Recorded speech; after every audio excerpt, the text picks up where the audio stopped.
Արթուրը արդեն խոսեց պետական պարտքի կառավարման կարևորության եւ արդյունավետության մասին, միանգամից ասեմ, որ դրա մի իրական հատված, որ ներգրաված այլ երկրներից, որպես պետական պարկ, կարող է ծառայել այդ պետություններին վճարելու փոխարեն Հայաստանի բնության մեջ ներդնելու միջոցով։ Եվ սա միջազգային պրակտիկա է, միջազգային լավագույն փորձն է, ու մենք ունենք այդ ծրագրերը։ Քիչ հետո ավելի կմանրամասնեմ։ Հիմա շատ կարևոր է, որ մենք Հայաստանի սոցիալական վիճակի եւ մեր պատկերացրած քաղաքականությունը ներկայացնենք։ Սոցիալական Հայաստանի մեր պատկերացրած տեսլականը ուզում եմ անվանել սոցիալական Հայաստան երեխաների, երիտասարդների, տարեցների, այսինքն բոլորիս համար։ Վստահ եմ, միասին դա կարող է գնել։ Ինչպես նշեցի, խոսելով ծրագրային դրույթներից եւ առաջին հերթին քիչ առաջ պետական պարտքի կառավարման կարևորության մասին, ասեմ, որ կա այդպիսի միջազգային լավ տարածում ստացած, անվանում ստացած ծրագիր, որ կոչվում է բնապահպանական ներդրումներ պետական պարտքի դիմաց։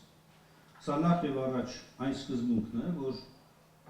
յուրաքանչյուր երկրի ընդերքը, ջրային պաշարները, բուսական, կենդանական աշխարհը այդ երկրի եւ նրա սերունդների սեփականությունն է։ Եվ չի կարող մի սերունդ ուղղակի սպառի եւ ավարտի տալ։ Ու դրա լուծումը, լավագույն լուծումը նա է, որ անընդհատ ներդրում կատարվի բնության մեջ։ Ինչ է այս մեխանիզմի էությունը։ Հայաստանը ներգրավել է տարբեր երկրներից պետական պարտքեր՝ Ռուսաստան, Ճապոնիա, Ամերիկայի Միացյալ Նահանգներ, եվրոպական երկրներ, եւ այս երկրները միջազգային բնապահպանական ֆոնդերին պարտավորված ձևով վճարում են կատարում։ Այս ֆոնդերը պետք է նաև ներդրումներ կատարեն կամ հատկացումներ անեն այն երկրներում, որտեղ կա հնարավորություն բնության մեջ ներդրում կատարելու։ Հայաստանը այդ երկրներից մեկն է։ Եվ հետևաբար փոխարենը այս երկրներին այս պարտքերը տալու համաձայնության ենք գալիս երկրների հետ եւ ֆոնդերի հետ, որ այդ գումարները դրվելու է Հայաստանում, անտառներն են ընդլայնվելու, ջրային պաշարներն են ընդլայնվելու, ազգային պարկերը, Սևան ազգային պարկ, Դիլիջան ազգային պարկ, Զանգեզուրի կեսլորտային համալիր, մեր արգելոցներն ու արգելավայրերը, որոնք, ինչպես նշեցի, ոչ միայն ներկա, նաև ապագա սերունդների սեփականությունը։ Բայց այնուամենայնիվ, վերադառնալով սոցիալական պետությանը, բոլորս ենք ուզում ապրել խաղաղ պետությունում։ Չարաշահել պետք չի այս բառակապակցությունը։ Այս խաղաղությունը ոչ միայն սահմանին չկրակելն է, ամուր բանակ ու արդյունավետ արտաքին քաղաքականություն ունենալը, որոնք առաջին անհրաժեշտություն են, բայց նաև շատ կարևոր է կյանքի հանդարտությունն ու հանգստությունը, համոզմունքը, որ վաղը ամեն ինչ ձեռքիցդ չի գնալու։ Դու գիտես, որ կյանքի դժվարին իրավիճակում պետությունը կողքիդ է, իր համարժեք աջակցությամբ։ Դուրս ես գալու աղքատությունից, գործազրկությունից, հաղթահարելու ես հիվանդությունն ու անաշխատունակությունը, ստանալու ես արժանապատիվ վարձատրություն, իսկ ծերության դեպքում արժանապատիվ թոշակ, քեզ հասանելի է լինելու որակյալ կրթությունը, կյանքիդ որակը բարելավելու, ներառյալ նախընտրած հանգիստդ վայելելու շարունակական հնարավորությունները։ Կարճ ասած, պետություն, որտեղ մարդն իրեն մարդ է զգում։ Հենց սա է իրականում սոցիալական պետությունը։ Մենք երեք ունենք պետություն, որը թեև ուներ դժվարություններ եւ սոցիալական խնդիրներ, բայց առաջ էր գնում։ Ոմանք դա մոռացության են տվել, սակայն մենք ձեր հետ միասին եւ բազմահազար մեր հայրենակիցներ շատ լավ են հիշում։ Հիշում են, թե ինչպես էին ամիսներով չնչին աշխատավարձին սպասում ուսուցիչը, պետական ծառայողը, պարզ քաղաքացին, թղճուկ թոշակը վճարում էր խիստ ուշացումներով։ տարրական սոցիալական հարցերն ու կյանքի կազմակերպումը լուրջ խնդիրներ է։ Թվում էր դա անհաղթահարելի։ Սակայն կարճ ժամանակամիջոցում աշխատավարձերը եւ թոշակները վճարվեցին առանց ուշացումների։ Վերականգնվեց բյուջետային կարգապահությունը։ Դրանց չափերն աճեցին առաջանցի, ոչ թե փոքր տոկոսներով, այլ անգամներով, ովքեր չեն հիշում, հիշեցնում եմ, ովքեր չեն տեսել, ուզում են վստահեցնել, որ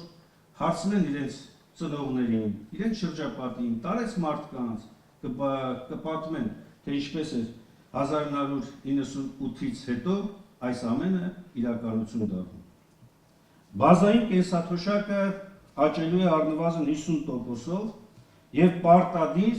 կրկին ինդեքսավորվելու է գնաճի զուգահեռ։ Ձմռան ամիսներին ամբողջությամբ կփոխհատուցվեն սոցիալապես անապահով միայնակ թոշակառուների, ծայրահեղ աղքատ եւ երեխա ունեցող ընտանիքների գազի եւ էլեկտրաէներգիայի ծախսերը։ Մենք վերանայելու ենք էլեկտրաէներգիայի սակագնային քաղաքականությունը, որը նպատակաուղղված է լինելու իջեցնելու ցերեկային սակագին։ Նվազեցնելու ենք գույքահարկը, այսինքն 2026 թվականի համար նախատեսված այս այլանդակ բարձրացումը չեղարկվելու է եւ կիրառելու ենք շքեղության հարկ, այսինքն հարուստ եւ գերհարուստները վճարելու են ցածր եւ միջին եկամուտ ունեցող նաեւ մարդկանց փոխարեն։ Կարճ ասած, սոցիալական համերաշխությունը ձևավորելու ենք նաեւ եկամուտների արդար վերաբաշխմամբ։ Համատարած այս հայտարարագրումը չեղարկվելու է այն, որ բոլորը աշխատող, չաշխատող, թոշակառու, ոչ թոշակառու, մասսայաբար պարտադրված հայտարարագրեր են տալիս։ Սա վերացվելու է։ Համոզված ենք, որ այս քայլերը անհրաժեշտ են սոցիալական պետությունը ամրացնելու մեր որդեգրած ճանապարհին։ Իսկ ում համար է այս պետությունը լինելու։ Անշուշտ առաջին հերթին ընտանիքների։ Ես ուզում եմ հիշեցնել 1998-2008-ին, որ ընտանիքի պաշտպանությունը դարձավ հատուկ ոչ միայն սահմանադրական, նաև օրենքի մակարդակով ու գործադիր մակարդակով պաշտպանության կարևոր նպատակ, թիրախ։ Ընտանիքը պաշտպանված էր, մենք ունենք կայուն ժողովրդագրական դրական միտումներ, ինչի մասին արդեն Արթուրը նշեց, իսկ առողջապահական համակարգը քայլ առ քայլ դառնում էր ավելի արդիական եւ հասանելի բոլորի համար, իր թերություններով եւ բացթողումներով հանդերձ։ Բայց պետությունը տեսանելի կերպով էր իր վրա վերցնում խոցելի խմբերի պաշտպանության բեռը։